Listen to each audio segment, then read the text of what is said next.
What's up, everybody? Good morning. Welcome to a Football Friday edition of Morning Scone, presented by Brock, the Baton Rouge Orthopedic Clinic, Hudco Roofing, HudcoRoofing.com. Do business with someone you know, Hudco Roofing and HudcoRoofing.com. Football Friday, excited for it. The NFL season kicked off last night, and the Buffalo Bills absolutely pounded the Rams. Oh my God. You just don't see results like that in the NFL very often.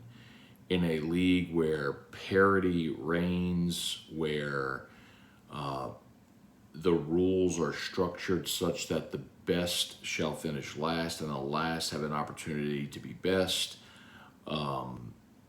you just don't often see a team go on the road and pound their opponent 31-10. But that's what happened in LA at SoFi, as the odds-on favorite to win the Super Bowl, the Buffalo Bills, beat the defending champ Rams 31-10 last night. It was 10-10 at half. Both teams had some ugly turnovers early, but Josh Allen, 3 touchdown passes, a touchdown run in the ball game, and boy, that was as one-sided a half of football as you can imagine how the second half played out. So,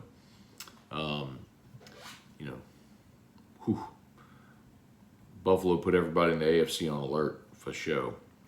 All right, it is a Football Friday, getting ready for LSU and Southern from Tiger Stadium on Saturday night.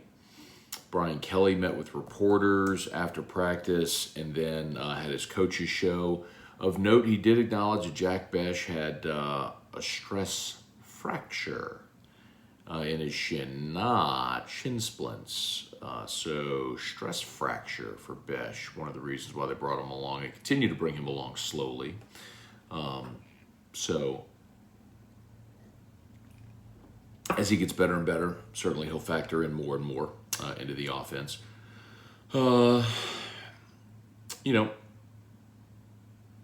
Curious to see in the game, certainly, if they make a change of punt returner, if they make changes on the offensive line. You're being a little coy about that right now, and understandably, but we will, we'll get to see. I'm curious to see how they progress here. What changes they make and how they progress after the Florida State loss to get better against Southern, to be ready to roll when Mississippi State comes in, and then of course Saints Sunday open up in Atlanta against the Falcons, 5.5 point favorite. So, all right, say some good mornings. See what y'all got here. Kelly Gross, Chase Pellegrin, Jordan Smith, Jason Horn, Jeremy Sagely, good morning. Rosemary Kammerer, what's up, Rosie? Good morning. Stephen Fry, Jeremy Kling, hey, Dad, good morning. Hunter Eilers, Quentin Brakebill, Trey Fisher, good morning. Trey Fisher sent me a picture yesterday of Erica's vehicle in the parking lot at school. Her Yeti cup was on her back bumper. I'm wondering if she drove all the way to school with it on the back bumper. Good thing she has her head attached to her shoulders. Otherwise, she might forget it. David Coslin, what's going on? Shelby, good omen for LSU. Tiger getting loose in Homa. Oh, God, are you serious? What's going on in Homa? LSU, Terrell Wild, Nathan DeMoss, what's up? Stephen DeFore, good morning. Adebo didn't practice yesterday. Yeah, so let's see if he goes at all today. That is a little concerning, no doubt. So Paulson Adebo was on the injury report yesterday as not having practice. If he is not good to go, then Bradley Roby would be opposite Lattimore, and you'd probably have Alontae Taylor there in the slot. The rookie would start there as the nickel in Roby's spot. So today will be very telling, right? Today will be very telling. Brian Wynn, Joey Vincent, Trivia Carter, what's up? Pat Huseman, Tad Page, Jesse Brown, morning, Matt. Should we be concerned that Adebo did not practice? So all of a sudden, look, that was a spot where you're very deep, right? And all of a sudden now that depth is being tested because you traded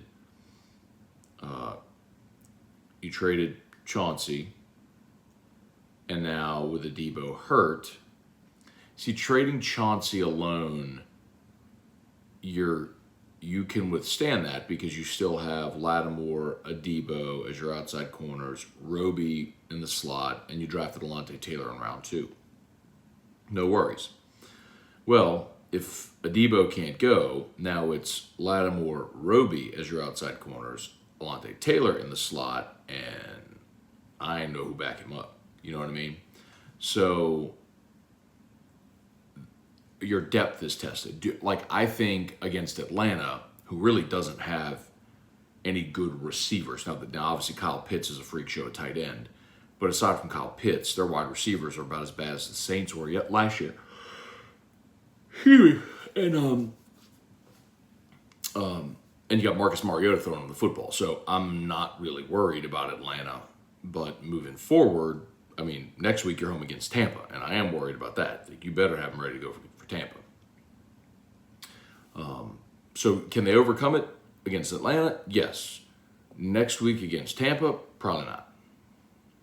Or you better, I mean, those dudes better be ready to be on the field the whole game because I don't know what you got behind them. Tim Gotro, Matt Lusto, Eric Wilder.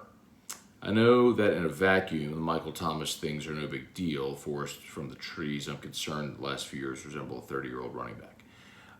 Here's the difference, though, Eric. The 30-year-old running back, their production falls off a cliff because they lose a step.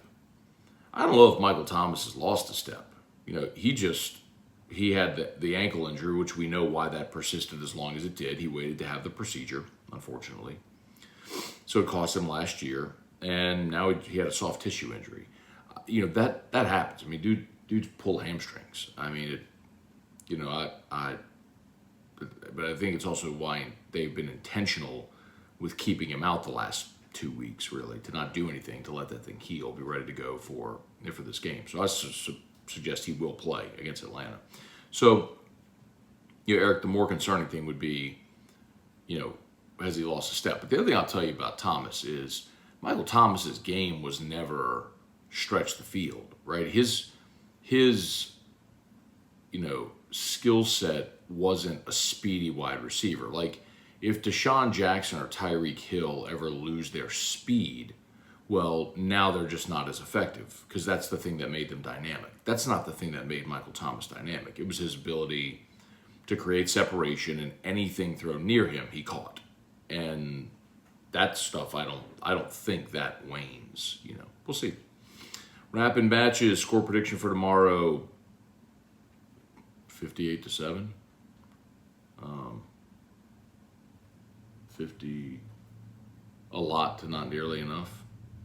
The game's gonna be terrible, y'all. I mean, it was interesting though, listening. You know, we had Jim Kleinpeter on the show yesterday. Who Jim, of course, is a longtime LSU beat writer who's covering the Southern beat for the Advocate right now, and Jim, so they run Southern runs tempo, like crazy tempo.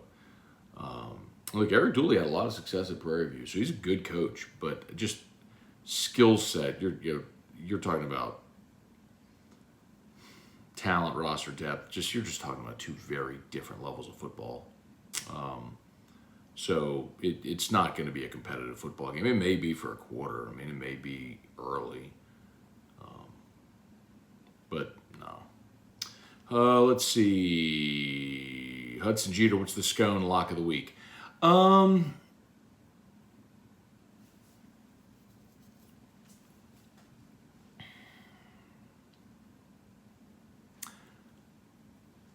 Lay the 20 with Bama. It is a true road game, but when Nick is a 3-touchdown road favorite, I saw this stat yesterday, as a 3-touchdown, as 20 points or more on the road as a favorite, he's 18-8 against, they're undefeated, 26-0, and 18-8 against the spread. I'll take those odds. I'll lay the 20 with Bama.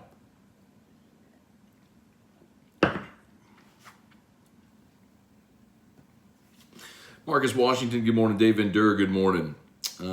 Spurge, D's Barbecue, morning Matt. Can't believe the hate people have for Brian Kelly. I mean, I get it, but man, I have friends that don't even realize how bad Ed left the program. I believe LSU improves big. So, D, I'm curious if your friends that don't realize how bad Ed left the program, if that's LSU fans or people outside of Baton Rouge or outside of sort of the LSU bubble. I did ask, I asked Ross Dellinger yesterday, because obviously Ross works at SI, so he's more plugged in the sort of national media, clique. I said, man, why do people nationally dislike Brian Kelly? And I don't know that he had a great answer. Said something along the lines of, yeah, well, he left his team before the playoff last year, and left a big job for money. I'm like, okay, so you and I both know there was no way Notre Dame was getting in the playoff. That was a fun narrative to say, well, they left and we'll look it up. Like, no. Like, Notre Dame was not getting in the playoff. And what coach doesn't leave for bigger jobs and more money? I mean, it's like that. That's not it. Lincoln Riley left his team. More money, bigger job. Like, why does Lincoln Riley get love, and is he not being targeted? And I don't know that there's a great answer. I mean, maybe somewhere along the way in his career, he had the reputation of, or maybe was standoffish and cold and rude and all those things, and people just came to generally not like him. I don't know. I do not know. But he is an easy target. He does not get the benefit of the doubt nationally. Now, I think LSU fans are fine with Brian Kelly. I mean, I think largely LSU fans understand what he inherited and that it's going to take time to get it back to where it has been, can be, and we all expect it to be, right? And it's not going to be this year. So win as many games as you can and see that progress this year to start building toward what you can and will be again. Anyway. Let's see.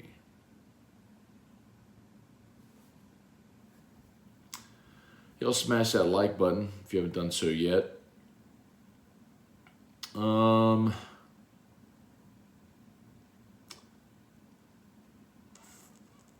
Lowell Cormier, good morning.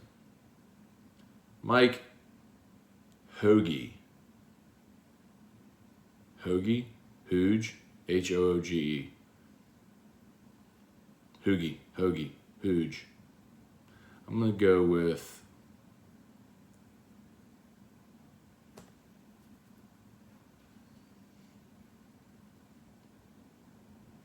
Hooge. That's not right. Anyway, good morning, Mike. Tony Cortello, is McCoy playing? Limited in practice, so you'd expect he would go, yes. Lowell Cormier, Josh Allen was on fire last night, outstanding young quarterback. Did have some curious turnovers early, but yes, he was outstanding.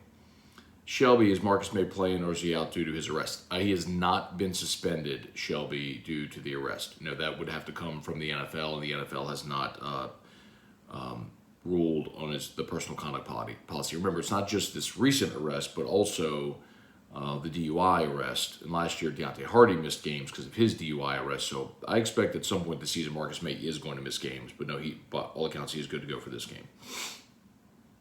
Ryan Amanda Guidry, Jeff McKiffin. Let's see, Jeremy said Alabama -20, Pitt 6.5. I don't like Pitt 6.5. Army +3, I could take that one. Ohio +25. I disagree on Ohio. Mississippi State 10.5. I don't hate that one. Ohio is, and Ott's talked a ton about this, Ohio is one of those teams that Frank Solich had them respectable for a lot of years. They are no longer respectable, and I do not like Ohio in the 25. Brian Broom, what's going on? Steven, good call on the under for Bills Rams. Yeah, look, just early in the season, unders tend to hit. The public plays overs, and early in the season, what's the old adage? Defenses are ahead of offenses. So yeah, so gave you the under 52 yesterday, which hit. Now I also picked the Rams with a 2.5. So, that did not.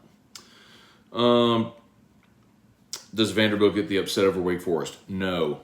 Kane Worthy, Scott Chauvin. If any LSU forgot to go watch the bowl game from last year, yeah, right, for sure. I'd rather not. I'd rather burn the tape. But yes, that is good perspective.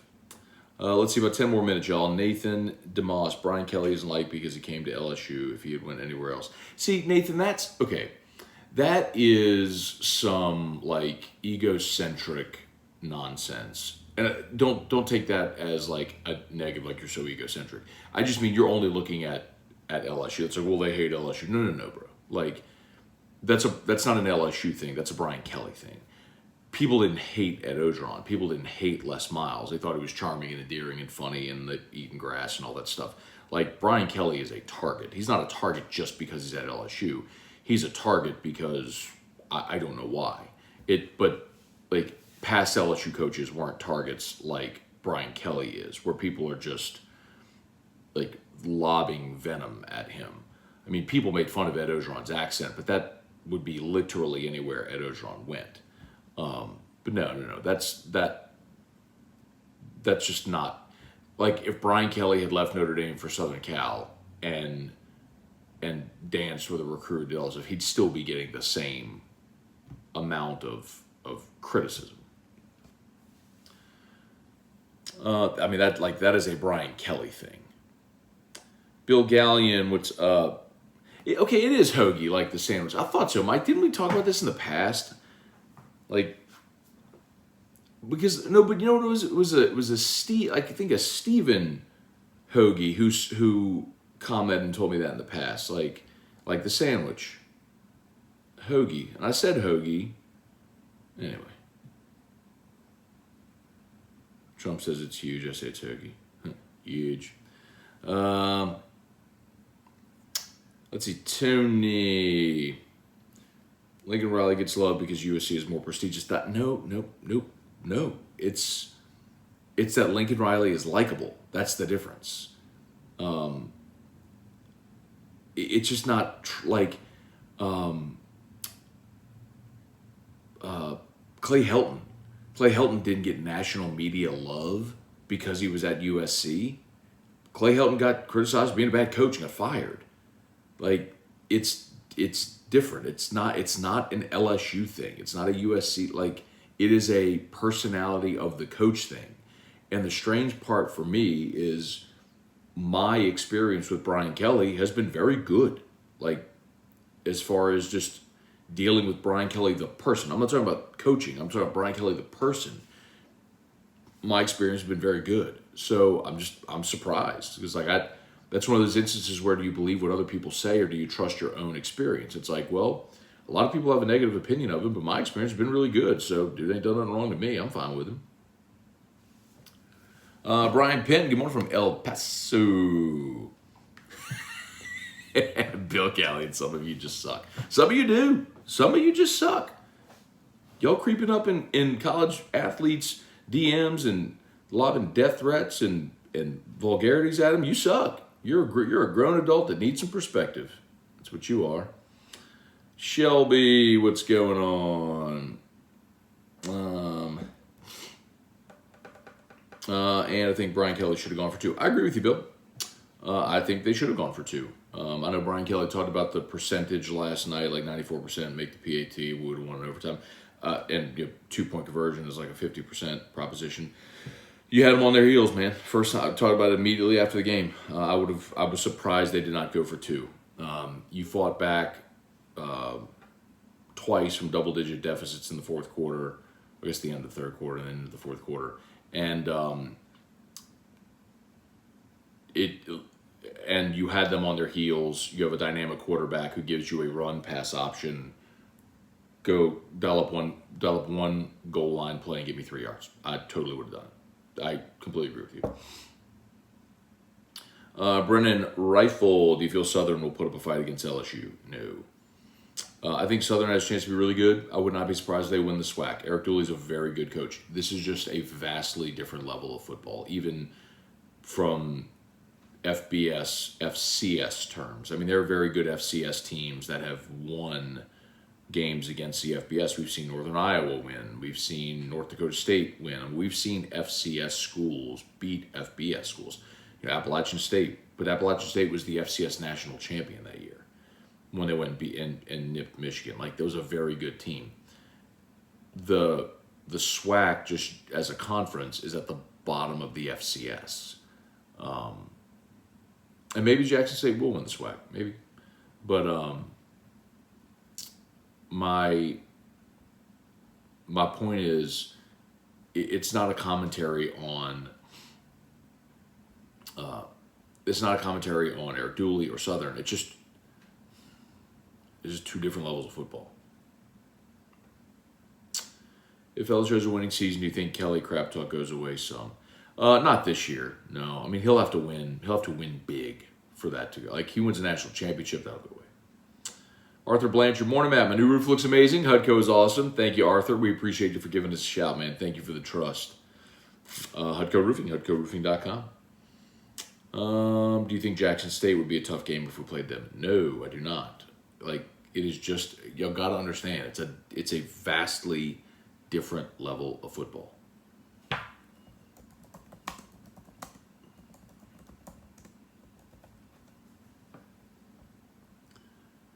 Let me see.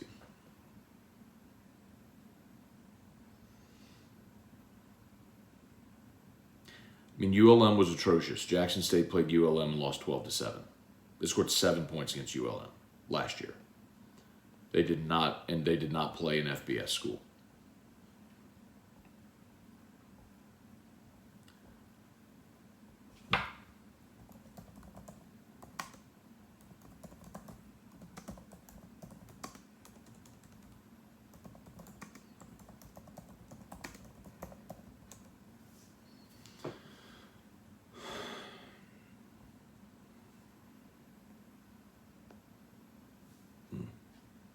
Okay.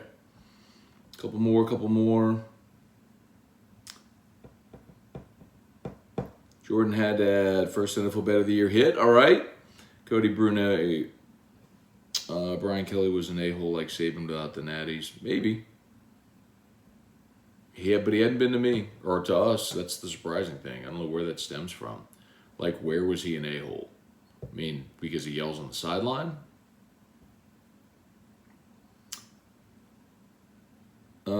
My brother wanted Billy Napier. Do you think Scott Woodward considered him or not at all? I'm telling you, like, this is not I'm not guessing. I'm telling you, Billy Napier actively lobbied for the LSU job and was not even interviewed. I mean, I had Billy Napier on my show. I've told you all this. I've had Billy Napier on my show, and Napier's people called me to ask if I would put him on the air. I was like, okay, but I'm going to ask him about the LSU job. And they said, no, we want you to ask him about the LSU job. Like, he was actively lobbying for the LSU job. He wanted it. And he did not get an interview.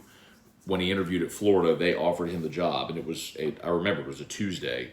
And Napier's representative called an LSU representative and said, hey, this is about to happen. Are you sure you don't want to interview him? And LSU's representative told Napier's people he should take that job, meaning Florida. Like, they had no interest in hiring Billy Napier because clearly Woodward had a bigger fish in mind. Jordan Haddad, oh gosh, it's 8 o'clock. 95% made PAT, 50 on the 2-point conversion, still less than 50 to win in overtime. Yeah, I agree on all that. Matt Lusto, isn't the old adage, go for the tie at home, go for the lead on the road? I don't know, Matt, that's an old adage. I don't disagree with that because you would have an advantage, at home if you played on. So you could be a little more aggressive. The flip side of it is you could say you could be a little more aggressive at home because you have the advantage. But anyway.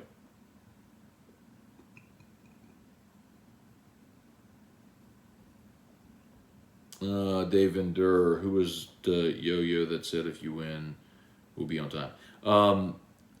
She's not a yo-yo. It was Leah Van, and I talked about it already plenty, Dave. And Brian Kelly was joking, she was joking, and everyone in the room knew they were joking. It blew up because people decided to take it and run with no context whatsoever. She probably shouldn't have said it because a professional setting and something like that could be taken out of context with cameras and mics rolling and stuff like that, but it was, in context, a joke. They both knew they were joking. They moved on. It was not even a thing until the internet got a hold of it and made it a thing that it wasn't, and your comment is evidence of that. Okay.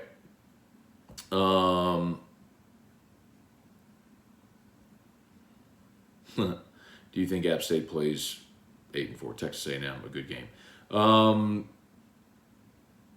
No. Judging by App State's defense last week, no, I don't.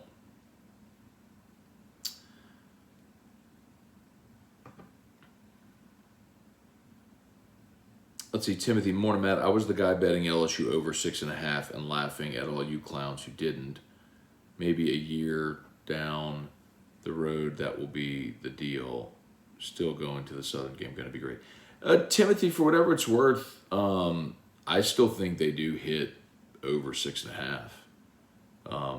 I had them 8-4 this year, but I had them beating Florida State, so I'll adjust and say 7-5, and I think they get to 7. I think they'll beat Southern New Mexico, UAB, and I think they'll go 4-4 in the league. And for those of you who say, well, where are they going to win a league game? You're the same people who were asking that in 2020 when they gave up 600 passing yards to KJ Costello and lost, gave up 45, whatever it was, and got a goal line stand in Missouri. They still managed to win 5 league games and finish the season with a road win as a double-digit underdog at Florida and a home win against a ranked Ole Miss team as a home underdog. Just keep playing. You're going to improve, and you're going to win games along the way. So, anyway. All right, I got to go. Y'all have an awesome day. As always, shout out to Brock, Baton Rouge Orthopedic Clinic, Hudco Roofing, HudcoRoofing.com. Do business with someone you know, Hudco Roofing, HudcoRoofing.com. All right, y'all. Appreciate it, as always. And AFR at 3, LSU Daily is already posted. We will see you. Peace.